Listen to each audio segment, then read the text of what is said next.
নাজিৰাত নিশা ফ্লাইং স্কোৱাডৰ অভিযান বিহুবৰ সন্তক পাঁচালিৰ পৰা জব্দ বুজন পৰিমাণৰ ধন ৩,৮৩,০০০ টকা জব্দ কৰে ফ্লাইং স্কোৱাডে বিকাশ আগৰৱালা নামৰ এজন ব্যক্তিৰ পৰা জব্দ কৰে এই ধনখিনি বৃহৎ পৰিমাণৰ ধন সন্দৰ্ভত কোনো উৎস ফ্লাইং স্কোৱাডৰ দলটোক দিব নোৱাৰিলে এই ব্যক্তিগৰাকীয়ে যাৰ বাবে এই টকাখিনি জব্দ কৰা হয়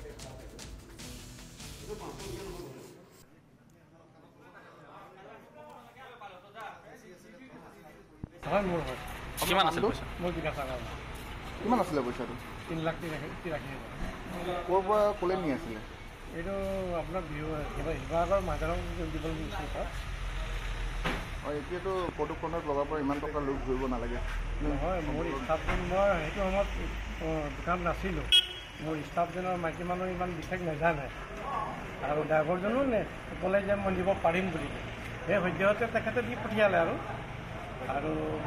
উচিত মানে বিলকেইটা মোৰ হাতত আছেই যি তাত আৰু যদি হেৰি হোৱা এতিয়া পইচাটো চেঞ্জ কৰা হ'ল নে আপোনাৰ এতিয়া পইচাটো ক'ত ৰখা হৈছে আপোনাৰ